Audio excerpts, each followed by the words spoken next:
All right, so get ready, because today we are diving deep into the world of 90s hip-hop. 90s hip hop. Specifically, the life of Suge Knight, Oh, yeah. a figure who sparks debate even decades later. Definitely. And you've given us quite a reading list for this one. Articles, Oh, yeah. biography excerpts, even a recent interview with Suge's son, Jacob. Yeah, it's a fascinating mix, and I think it really gets to the heart of what we're exploring today. Yeah. Can someone be both a visionary and just a ruthless operator? Mm. Was Suge's a true innovator? Someone who really changed the music industry? Right. Or was he more of a master manipulator? Exactly, grifter or gifted. Right. And to kind of figure that out, let's go back to Suge's beginnings. Okay. This wasn't someone who just stumbled into the music world. He was Yeah. a football star in high school. Right. College, even played briefly for the LA Rams in the NFL. Wow. Not exactly the typical path to music mogul, right? Not the typical Pat. No, you see this ambition, this drive to succeed woven through his whole life. Some even argue that his time as a bodyguard protecting celebrities for a reported $70 a day Wow. gave him a very unique education. Interesting. Nels Abbey, who has written extensively about Suge, Okay. actually compared it to getting like an Ivy League MBA, but for the music industry. Street smarts instead of the classroom, huh? Exactly. So we've got this ambitious athlete learning the ropes of power and image in the entertainment world. Right. And then comes the story that really cemented his reputation. Oh, yeah. The infamous Vanilla Ice incident. Oh, this story has become like almost legendary. Right. Suge allegedly dangled Vanilla Ice over a balcony Really? to renegotiate a contract, and Vanilla Ice himself has confirmed that Suge threatened to throw him off the balcony if he didn't sign over the rights to Ice Ice Baby. Wow. So whether he was actually hanging or not, the message was clear. Talk about a power move. Right. Some might call it extortion. Others might say it was just business in the rough and tumble world that Suge was navigating. Right. But it definitely raises the question, did this set a pattern for how Suge would operate? Well, this incident definitely signaled to the industry that Suge was not someone to be trifled with. Right.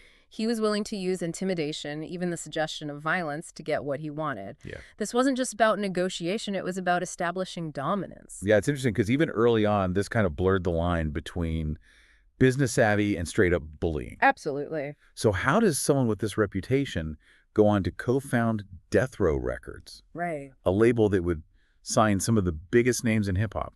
It's a complex mix. Yes, there was the intimidation factor, but Suge also possessed a genuine understanding of the music business.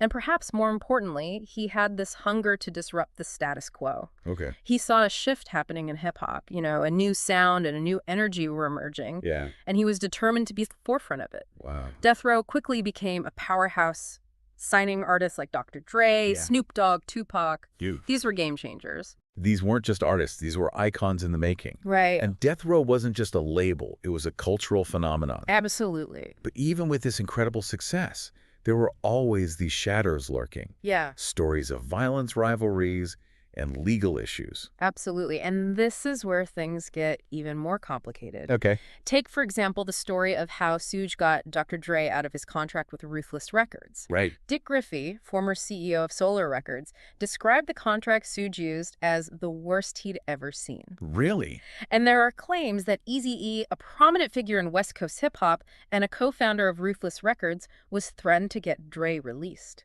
Wow. So even freeing a major talent like Dr. Dre seemed to involve these ethically questionable tactics? It seemed to. It makes you wonder, was Suge really a brilliant negotiator, or was it something much darker? It's a crucial question, and it's one that we'll keep coming back to as we go deeper into Suge's story, Yeah. because even his acts of apparent generosity, like bailing Tupac out of jail, came with strings attached. In this case, a 3-album deal. And that deal, which led to the release of All Eyes on Me, Yeah. one of Tupac's most successful albums, also brings us right into the heart of the East Coast-West Coast rivalry. Oh, absolutely. Suge wasn't exactly shy about stoking the flames of that feud. Yeah, that's putting it mildly. Right. His infamous call-out of Puff Daddy at the 1995 Source Awards Oh, yeah? became a defining moment in that rivalry.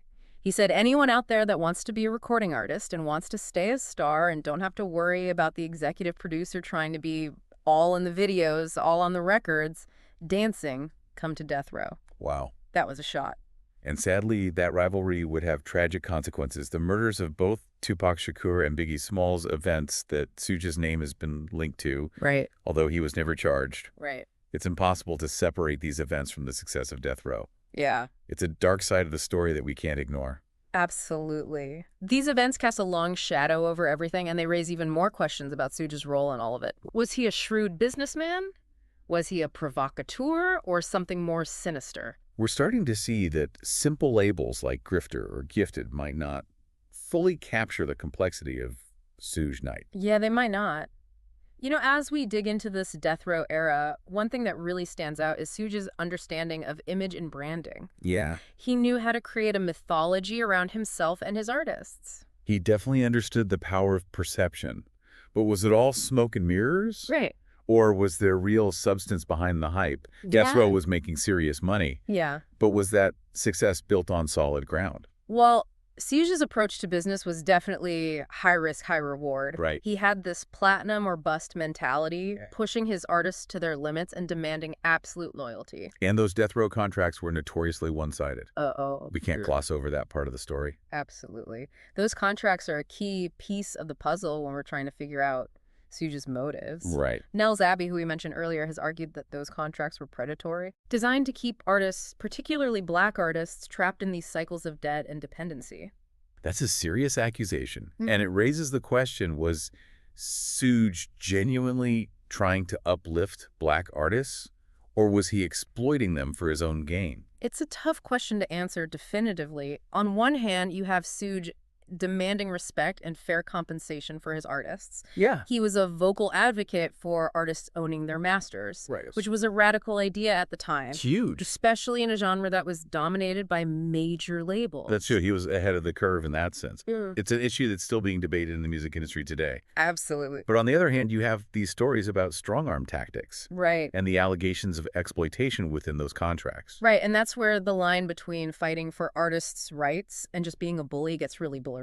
Yeah. It's a contradiction that runs through Suge's entire story. And this complexity extends beyond just the contracts. Suge's role in the East Coast-West Coast rivalry is another layer to all of this. We touched on his infamous comments at the Source Awards. Okay. But that wasn't an isolated incident. He seemed to revel in the conflict. He definitely knew how to use controversy to his advantage, whether he was genuinely invested in that rivalry or just saw it as a way to generate publicity. Right. It's clear that he played a role in escalating tensions. Yeah. And unfortunately, that had tragic consequences. The murders of Tupac Shakur and Biggie Smalls are events that will forever be linked to that era. Right. And even though Suge was never charged in connection with either murder, his name has been part of the speculation and conspiracy theories surrounding those events. Those unsolved murders cast a long shadow over everything. Right. They force us to grapple with the violence that was intertwined with the success of death row and the wider hip-hop scene at that time. As Suge's legal troubles mounted parole violations, assault charges. Right. And, of course, the infamous hit-and-run incident that ultimately landed him a 28-year prison sentence. Wow. Death row started to crumble. Key artists left, and the label eventually filed for bankruptcy. It's almost a classic tale of hubris. You know, Right. Friedrich built this empire, but his own actions, his volatile personality, and his inability to control the chaos he created ultimately led to its downfall. So as we reach this point in our deep dive, where do we stand on the question of Suge Knight grifter or gifted? Yeah. He was undeniably a brilliant businessman and a master marketer, but he also resorted to intimidation and violence. It's hard to reconcile those two sides. He's a walking contradiction, and that's what makes him so fascinating. Right. Was he a true visionary or just a con artist who understood how to manipulate the system? Right. Maybe he was a bit of both. Yeah. What's undeniable is his impact on hip-hop. Yeah. He left behind a legacy that is both compelling and troubling. He forces us to confront the uncomfortable truth that success and power often come at a price. Absolutely. And sometimes the line between innovation and exploitation isn't so clear. Exactly. Suge's story is a cautionary tale about the dangers of unchecked ambition and the seductive allure of power. But before we wrap up, we need to consider one more perspective. Yeah. The perspective of the man himself. Okay. You brought along excerpts from an interview Suge did from prison back in 2020. Right. I'm curious to hear what he has to say after all these years. It's almost surreal hearing Suge's voice after everything we've discussed. Yeah. He talks about how much the world has changed, you know, since his time on the streets. Right. And he seems particularly struck by, this generation's approach to activism, Oh, like how they're yeah. doing things differently. What's fascinating is that he draws this direct connection between the events of '92, the LA riots, and the activism that we're seeing today. Interesting. He even says, if they told us you could protest but you can't loot, we would have told them fuck you and stolen their cop cars. Wow. But these guys are much more focused, and that's what's going to effectuate change. So he sees this generation as more strategic, more disciplined. Yeah, That's not the Suge Knight we thought we knew. right. It's almost like he's recognizing a shift in consciousness. Yeah. A move away from the anger and the violence that defined his era. Uh-huh. And he even offers advice to young people, emphasizing the importance of mentorship and guidance. Oh, wow. He says, being alone, you make stupid decisions. Yeah. It's almost fatherly advice, which is striking considering his own history of impulsive and aggressive actions. Right. It really makes you wonder if this is genuine remorse, Yeah. a newfound wisdom that comes with years of reflection, or is it just a carefully constructed image? A way to try and control the narrative from behind bars. It's hard to say for sure. Yeah. But what's undeniable is that he's had a lot of time to think about his life, his Yeah. choices, and the impact he's had on others. Right. And he seems particularly proud of his legacy at Death Row Records, referring to the people he employed as death row babies, Okay. and highlighting how he provided for their families. There's a definite sense of pride in what he accomplished and the opportunities he created for others, even as he acknowledges, the mistakes he made along the way. Absolutely. It reinforces this idea that Suge Knight defies easy categorization. Right. He's the man who built an empire on ruthless ambition, Right. now offering words of wisdom and reflection from a prison cell. Wow. It's almost Shakespearean. Yeah. The rise and fall, the triumph, and the tragedy, all wrapped up in one incredibly complex human being. So where does this leave us after this deep dive into Suge Knight's life and career? Can we definitively answer the question, grifter or gifted?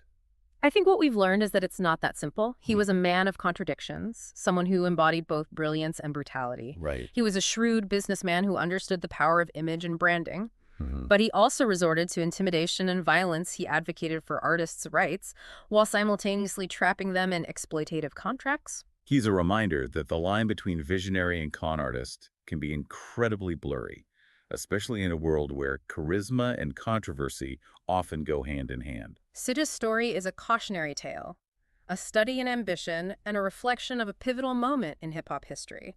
And ultimately, it leaves us with more questions than answers. But that's the beauty of a deep dive like this. We've explored the sources, we've examined the different perspectives, and now it's up to you to decide where you fall on the spectrum, grifter gifted, or maybe, as is often the case with these complex figures, somewhere in between. Keep asking those questions, keep exploring, and as always, thanks for joining us on this deep dive.